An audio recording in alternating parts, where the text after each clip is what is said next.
Alô pessoal, tudo bem? A paz do Senhor Jesus, eu sou o irmão Fernando, estou aqui mais uma vez para dar continuidade na aula, né? Nós já estamos na 13ª lição e o tema é Respeito é bom e Deus gosta.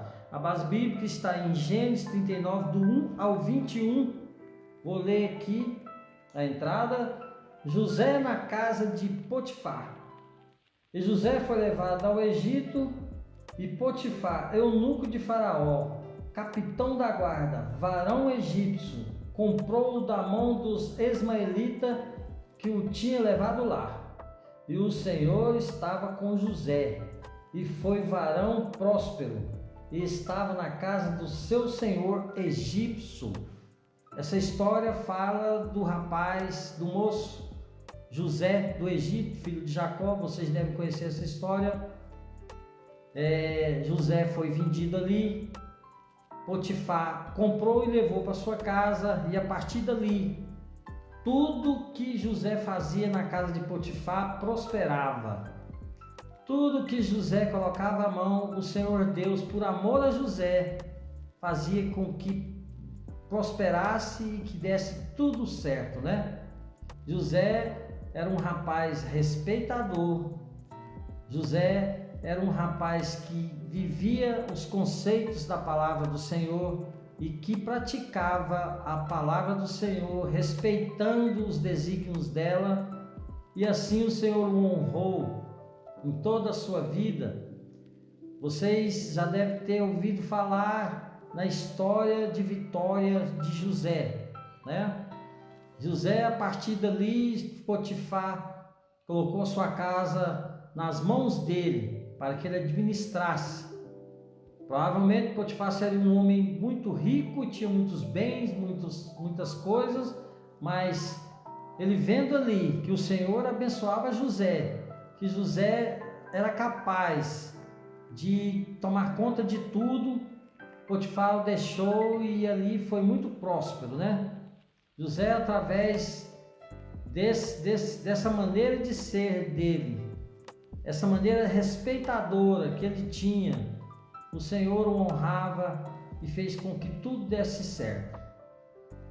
Certo tempo, a esposa de Potifar olhou para ele e se agradou, né? Ele viu ali um rapaz, a Bíblia nos relata que José era um rapaz bonito, né? Ele tinha um rosto bonito e um corpo bonito, e ali ela se engraçou com ele e pediu para que ele se deitasse com ela. Mas ele respondeu para ela: como posso fazer isso? Como posso desrespeitar o meu Senhor e pecar contra o meu Deus? Potifar me deixou como líder, como o maior alvo aqui dentro da casa dele. Eu não posso agir dessa forma. E José, respeitando a vontade do seu Senhor e respeitando que o Senhor, os ensinamentos do Senhor para a vida dele, ele praticou dessa forma. Ele não se rebelou. Ele podia ter aproveitado ali essa situação. Eu creio que a esposa de Potifar podia ser uma mulher bonita, né, sedutora, mas nem por isso ele desagradou o seu Senhor e nem a Deus a quem ele servia. A vida de José, a história de José, que possa ser como, assim, uma maneira de viver, que nós possamos estar optando por ela, e assim nós seremos vencedores. É muito forte, é muito interessante a história desse jovem. Ele foi vendido como escravo, foi preso, né? Numa certa ocasião, a esposa dele percebeu que não havia ninguém em casa, nem os servos, nem os homens, ninguém, estava ali só. Ela aproveitou, depois de muitas tentativas, ela viu: hoje vai dar certo, hoje ele não me escapa, né? E foi para cima dele, e eu creio que teve até um contato físico ali, porque ela ficou com as vestimentas dele, com a camisa dele, né? A Bíblia nos relata que ela ficou com a roupa dele, e ele saiu correndo para fora, e ela começou a gritar. Quando ela viu que não ia conseguir nada, começou a gritar e falar que foi ele que atacou, foi ele que resolveu, que ficou com desejo para com ela, reverteu a situação, né? E ficou com as vestes dele até que Potifar chegasse e contou a mesma história, né, que ela tinha feito no princípio, que tinha gritado e falado como você traz um hebreu para dentro de casa para nos desonrar, para nos fazer com que nós nos sentíssemos dessa forma, desonrado. Potifar ficou muito irado porque tudo parecia que tinha acontecido, era isso mesmo, e lançou ele na prisão. Mas ali na prisão, o carcereiro também foi benevolente com ele, porque o Senhor Deus estava com José. Como na casa de Potifar, no presídio também José foi favorecido por Deus pela sua maneira de ser, pelo respeito que ele tinha. Na cadeia, com aqueles presos, ali com o carcereiro, ele agiu da mesma forma, com respeito, com dignidade, né? Isso cabe em qualquer lugar, onde quer que nós formos, se nós agirmos dessa forma, nós vamos ser bem vistos e bem recebidos. A história depois continua através de sonhos do copeiro e do padeiro. Lá ele foi lembrado depois de sonhos de Faraó, né? Que Faraó teve sonhos, ficou muito preocupado com aqueles sonhos e ele revelou, e ao fim de tudo ele acabou sendo o governador, né? O governador do Egito. Por quê? Por causa da maneira dele de ser, do respeito, das considerações que ele teve, né? Ele podia ter aproveitado aquela situação por ser um homem bonito, ele podia ter feito coisas ali que ele quisesse, porque ele na posição de maioral, na casa de Potifar, ele já tinha um certo poder, mas ele não praticou dessa forma, ele não quis aproveitar dessa situação para mostrar ser o que ele não é verdade? Quem aprende a ser grato a Deus pelo modo como foi criado, não sente a necessidade de estar provando para ninguém quem é, né? Quero mostrar quem sou, né? Não é assim que a palavra de Deus nos ensina. Vou ler aqui para vocês sobre a lição. Relacionar-se com os amigos de sexo oposto é uma questão complicada para muitos adolescentes. Os mais novos ainda procuram manter certa distância. Já os mais velhos têm esse assunto como um dos principais em suas conversas. A mídia, por sua vez, bombardeia os adolescentes com sugestões e exemplos que desagradam a Deus. O que vamos aprender nesta lição? Como ter um relacionamento com amigos do sexo oposto que agrade ao Senhor? Por que é importante que eu saiba lidar bem com a minha própria identidade sexual? Nós vamos estar falando sobre isso aqui. Vamos passar aqui para o primeiro tópico da lição. Preciso me relacionar bem comigo mesmo. Tudo começa com um bom relacionamento com a gente mesmo. Agradeça a Deus pelo modo especial e admirável que Ele formou você, mas temos que agradecer por nós mesmos. Muitas vezes o adolescente ele fica preocupado com o seu corpo, com o físico, né? Com a maneira que é o seu cabelo, o seu corpo, e muitas vezes as garotas procuram vestir aquelas roupas provocantes, que fica mostrando a barriga, ou roupa muito curta, que fica mostrando as pernas, que fica mostrando seus dotes. Elas se preocupam se os meninos vão estar observando, vão estar vendo, né? Os rapazes, por outro lado, procuram estar nas academias, malhando, para ficar com aquele porte físico, né? Bonito. Não quer dizer que os jovens não devam malhar, não devam se preocupar com o seu físico, mas importa a motivação, né? Se você vai vestir uma roupa, qual que é a motivação que você está tendo ali? Você está procurando agradar o Senhor? A sua intenção é fazer a coisa certa? Você não está ali para colocar uma roupa que faça com que você seja atraente, que você faça com que as pessoas que estão ao seu redor pequem e você também? É importante que nós tenhamos os nossos pensamentos puros, que nós não não pequemos com palavras, nem com pensamento. Assim como José fez, José poderia ter aproveitado daquela situação para se dar bem, não é? A gente não deve se preocupar muito com as coisas agora. Os jovens de hoje querem muito que as coisas aconteçam agora, para ontem. José não. José todo o tempo se preocupou com o tempo de Deus na sua vida. Ele passou por aquelas situações, por aquelas diversidades ali, mas ele não desanimou e também não se voltou contra Deus. Em nenhum momento ele quis desagradar o Senhor, não é verdade? O segundo tópico está escrito assim: precisa respeitar os outros.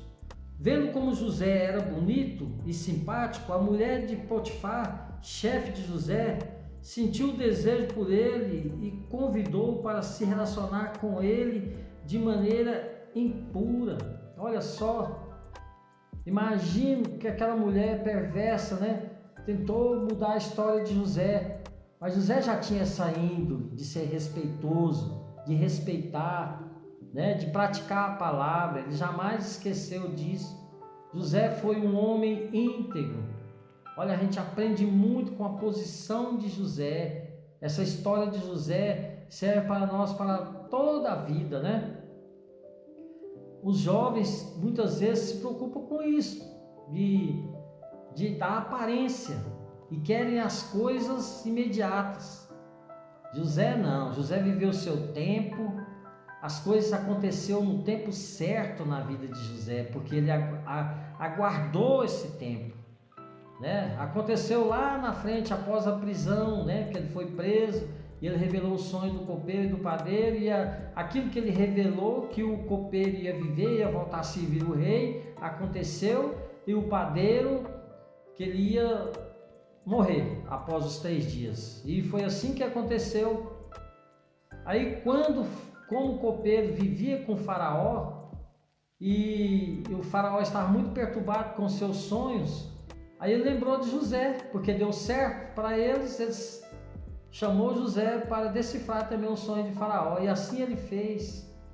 As 7 vacas gordas eram comidas pelas 7 vacas magras. As 7 espigas secas devoravam também as 7 espigas gordas. E José revelou para Faraó que seriam 7 anos de bonança, 7 anos de fartura e 7 anos de fome.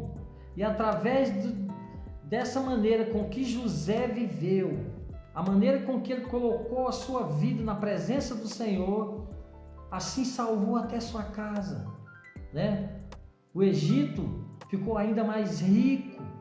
Aonde José colocava a mão era próspero, por causa da maneira respeitosa, porque ele respeitava a vontade de Deus, porque ele praticava só a vontade de Deus.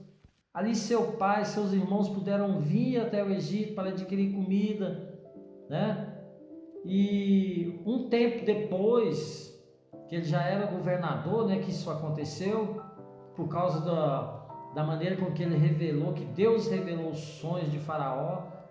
Deus deu essa oportunidade para ele, para chegar no topo mais alto. Ele foi governador do Egito. E ali os seus irmãos vieram algum tempo depois, e também foram grandes ali, porque exerceram o cargo de grande importância no Egito, pela bondade que Deus teve com José, por causa da sua posição na presença de Deus. Não é verdade? Que nós possamos ser assim, né? Que nós possamos aprender a respeitar. A malícia e o desrespeito, a impureza pode estragar muito uma pessoa, pode levar a pessoa ao caos. O desrespeito, a malícia, se fica colocando uma coisa na sua cabeça que é o contrário da vontade do Senhor. Sempre que você estiver numa situação dessa, pare para pensar. Pense o que Jesus faria numa situação dessa, como Jesus agiria, como aqueles que servem o Senhor em espírito e em verdade faria nessa situação. E aí o Senhor estará abrindo a sua mente e te ajudando a passar por isso. Não se preocupe, se alegre com a maneira com que o Senhor te fez. Você é bem-aventurado, você é servo do Senhor e as coisas acontecerão na sua vida no tempo certo. É como árvore plantada à beira do ribeiro, onde os seus frutos dão no tempo certo, onde a colheita é certa, onde é tudo muito virtuoso, tudo muito bonito. Que nós possamos não praticar o contrário da vontade do Senhor, e aí as coisas vão proceder de maneira favorável para a sua vida. Você vai ter um bom casamento, assim como José teve. Você vai ter muitos filhos abençoados, assim como José teve. José era para ser um homem triste por tudo que aconteceu na vida dele, mas não, ele resolveu dar um chega para lá em todo aquele sofrimento que ele teve e perdoou a sua família, perdoou seus irmãos. A história nos relata que ele foi vitorioso, que ele não se preocupou com o mal que fez contra ele. Muitas vezes, se uma pessoa pisa no nosso pé, é motivo da gente explodir, da gente praticar coisas que vão magoar, que vão criar situações que vão afastar as pessoas de perto da gente, né? Não é tão difícil viver, ter amizade do sexo oposto, se nós respeitarmos os direitos, se nós nos colocarmos no nosso lado, se nós fizermos a nossa parte, não preocupar com a vida do outro, né? Em nome de Jesus, que o Senhor possa estar falando ao seu coração através dessa palavra, ok? Eu estou muito feliz por estar fazendo parte desse projeto. Eu e o irmão Paulo estamos juntos aí, estamos focados. Eu sei que é momento difícil, momento de pandemia, não podemos estar juntos numa sala de aula para estarmos assim aplicando todo o conteúdo assim numa aula, assim como a aula 1 até a aula 13. Nós temos que ter esse momento aqui para que vocês entendam, possam estudar e responder aqui os questionamentos que estão aqui. Aqui eu vou deixar o tópico 3 para nós estarmos discutindo e lendo a palavra do Senhor no sábado. Eu e o irmão Paulo estaremos lá. Eu sei que o Senhor estará falando conosco, está nos ensinando tremendamente. Tá certo? Eu agradeço a vocês por mais uma vez estar nos assistindo. Espero que tenham gostado. E sábado estaremos juntos novamente. Eu sei que aprenderemos muito. Tá bom? Muito obrigado e até lá.